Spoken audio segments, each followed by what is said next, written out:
Hi, and welcome to Start a Conversation. My name is Dr. Shani Byard. I'm the owner of Message Media Education. We're actually a professional development training organization that helps people become aware of how media influences their perception of each other and themselves. Today we're going to be talking about racism. So I want to introduce our guests.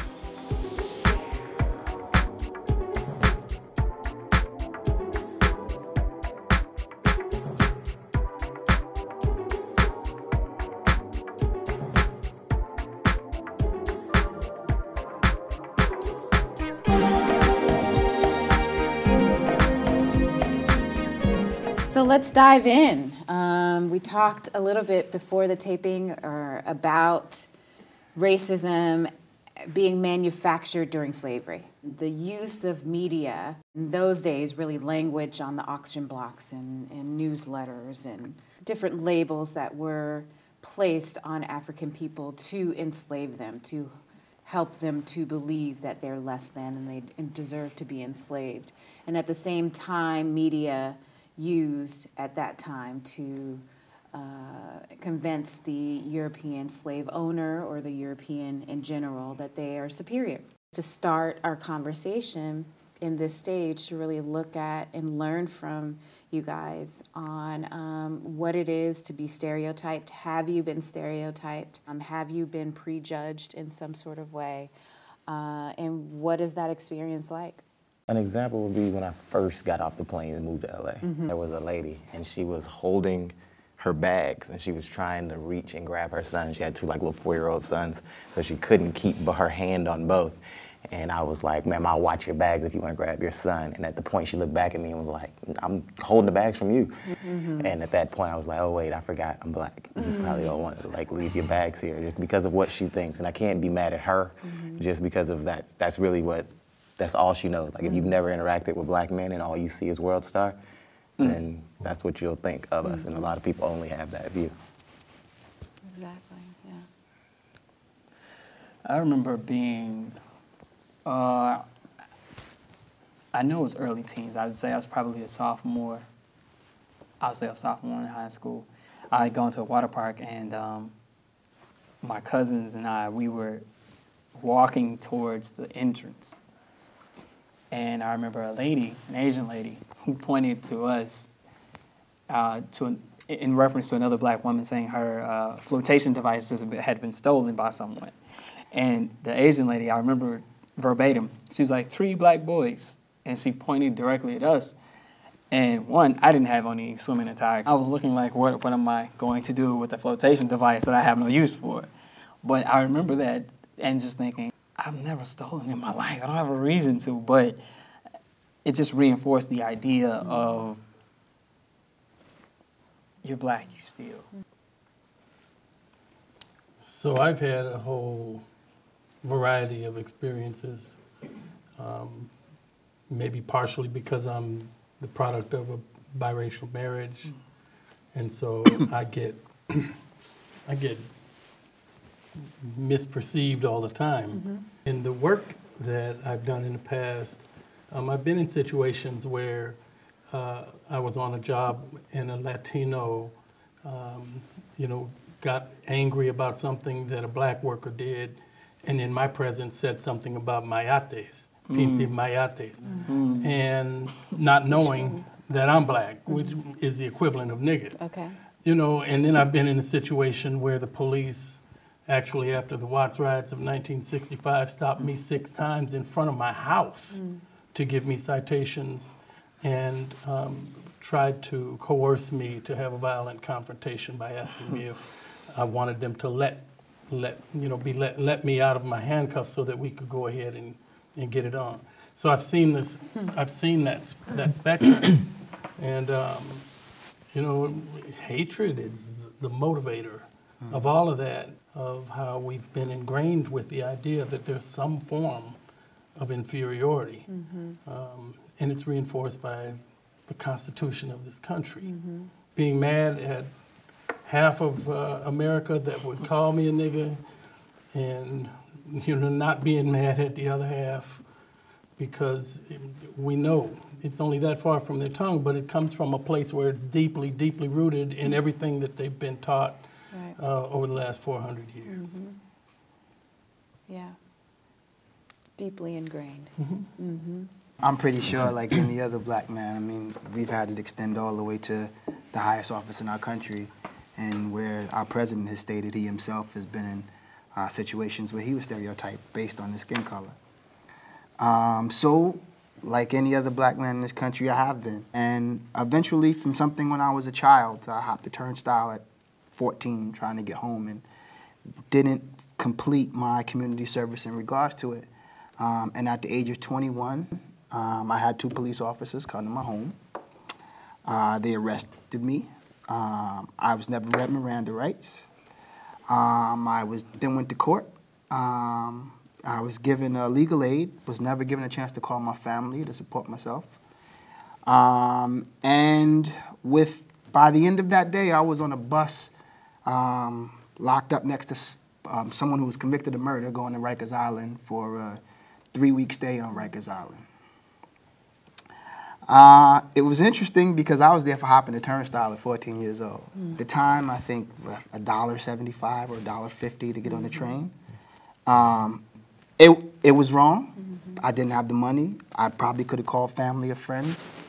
But did the offense warrant 2.5-week stay in Rikers Island to essentially lose my freedom, to have people touch my bodies and inject me with things that I had no idea what it was?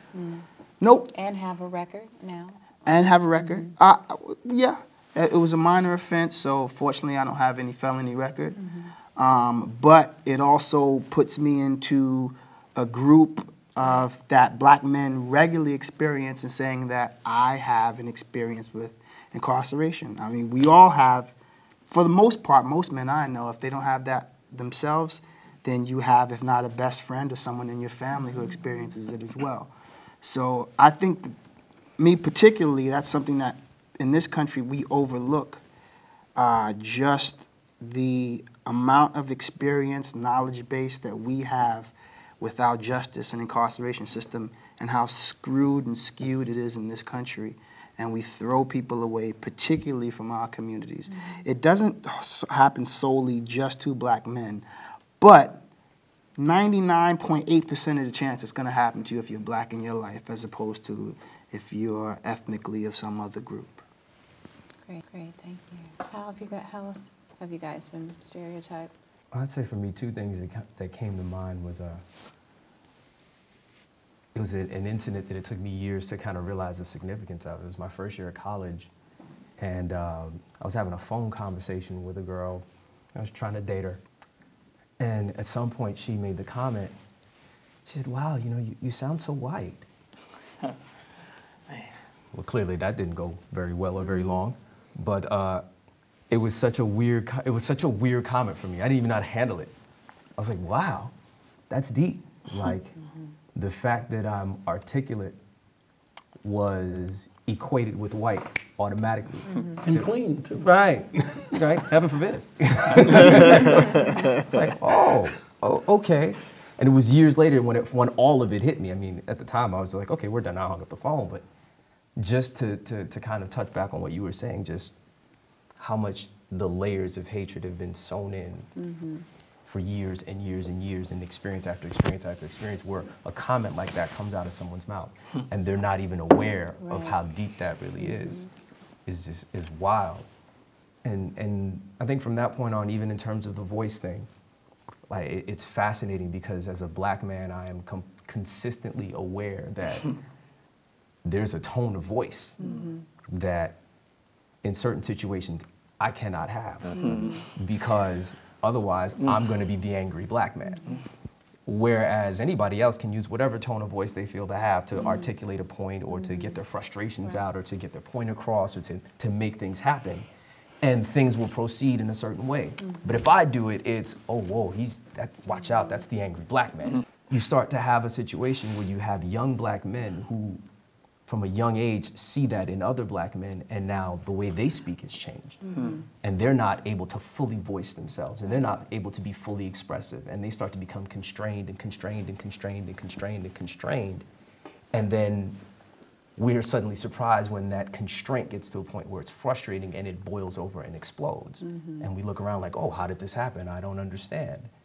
But it is the craziest experience in the world to know that, and I still have to deal with that to this day.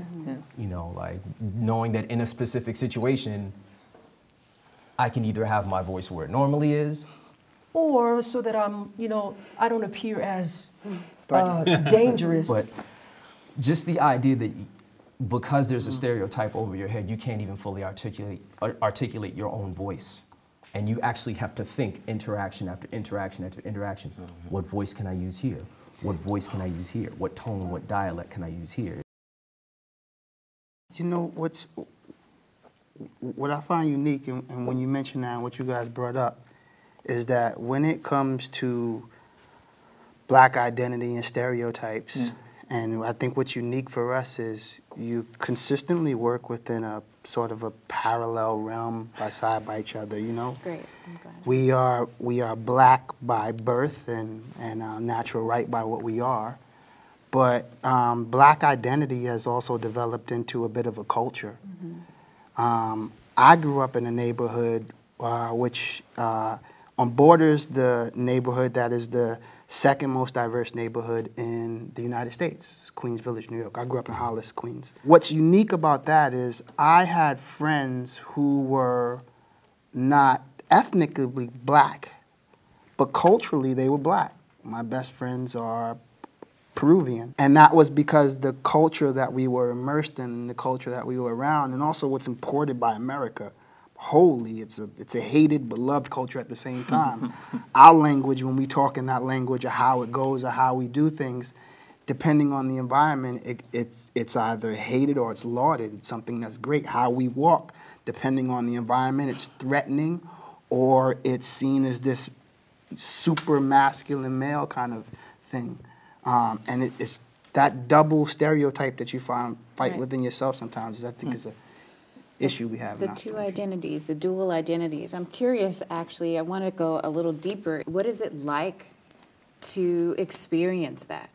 You know, having to carry two identities. I can relate to that as a black woman, but it's not about me right now. I really want you to really share what that is. How do you manage that? What is our mental health in that sense, in terms of our identity development as well? And at the same time, how do we find joy?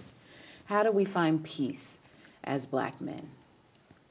So I got pulled over one day in Watts. I was in a brand new car, and he asked me to roll down my window, and I said, "What are you stopping me for?" And he said, "I haven't figured that out yet, but I want you to roll your window down." Now, I thought that I was being pulled over just because I was a black guy in a new car. Bottom line, the supervisor came out, "Mr. Watkins, you know, if you're not going to sign a citation promising to appear, we're going to have to arrest you." I said, "Then go ahead and arrest me." They took me to jail. So the watch commander came by the cell and saw me and went past and came back and said, "Mr. Watkins, what are you doing in there?" I said, "I'm under arrest." He said, "What did they arrest you for?" And I said, "Driving while black." So he went and got the citation. He's reading. All of a sudden, he starts laughing. He said, "Get him out of there. Come here." And took me to look at the ticket. And he said, "What does that say, Timothy Watkins? What does that say, your address? What does it say right there, brown eyes? And what does it say right there under race, ethnicity, white?" And I had to come to terms with the fact that my own perception of who I am was tainted by, you know, the inundation of stereotypical ideas. I mean, and it's uncomfortable. And I had to deal with that. But you know what? It helped me come to terms with the fact that I'm as much of who I want to be. Right. You know, my mother was white. I can relate to her. My father was black. I relate to him. So the joy The joy is understanding, you know, who I am and that I have choices and I have dreams and that's where I'm free. I'm not free anywhere else, but when I choose and when I dream and choose in the direction of those dreams. It's interesting too, like being in the workforce, and all of us have experienced it one way or another, and something happening that deals with black people and feeling like you really can't say what you really want to say. How do you find spaces to? I talk to family or friends. And sometimes sometimes I feel defeated enough to where I don't even deal with it because I don't know how to be honest and truthful in what I'm really feeling or thinking about it, because I'm worried about how I'm going to be perceived.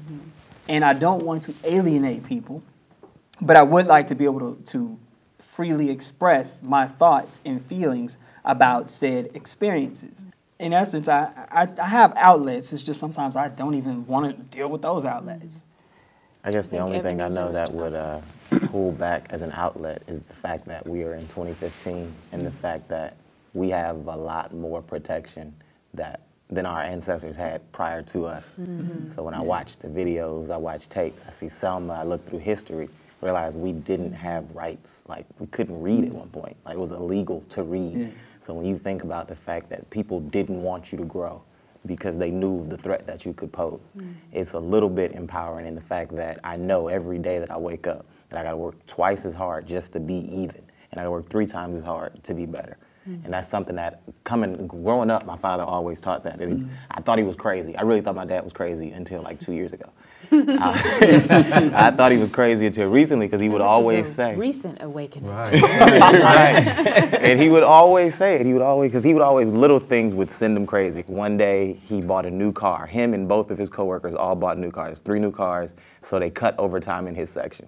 So and he came home, he was livid. He was just like, I got a new car, they cut overtime, they don't want me to have nothing. Of course, he's upset, he's angry, and the white man.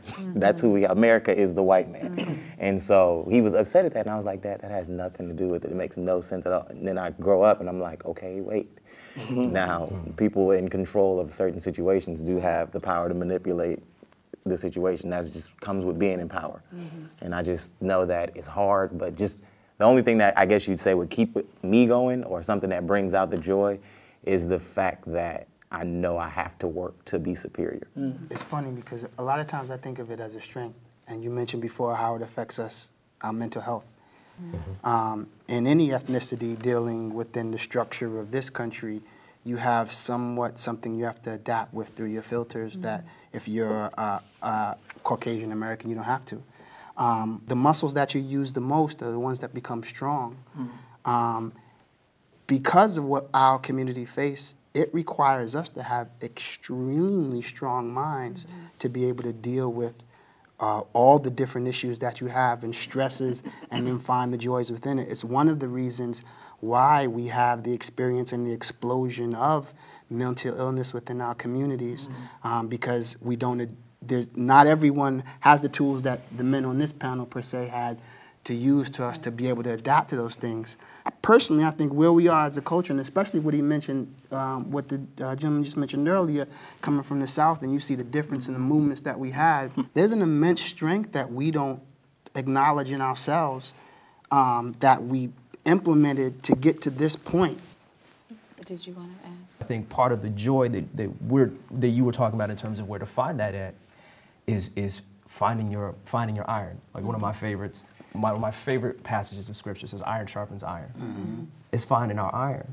Is finding men that you can actually sit down and share this with, because as black men, we carry our armor. And we do not put it down. And we don't figure out that we don't put it down until it's weighed us down to the point where it's killing us. And then it's a painful thing. It's like seared onto you, and now to pull it off is a painful process. And so we have to get to a place where we can let our guard down, find other black men and other people who we can do that with. And sometimes we get so busy in the rat race of trying to make it and trying to get it, that we don't stop to take the time to surround ourselves with a support system that says, when I'm not making it or when I haven't gotten there, these are people I can talk to. These are people who know what I'm going through. Who is the black man authentically? I think the quintessential black man is an overcomer by nature. Men like Malcolm X, men like Martin King were fathered by strong men. This is an extension of the legacy of slavery. There's no reason to wonder why we have so many black men and women in prison, why we have some of the highest infant mortality rates in the nation right here in South Central Los Angeles, that it's working according to plan. Because before he said, I can't breathe, he said, leave me alone. Yeah. I would argue Dr. Amos Wilson. They ain't ready. They ain't ready.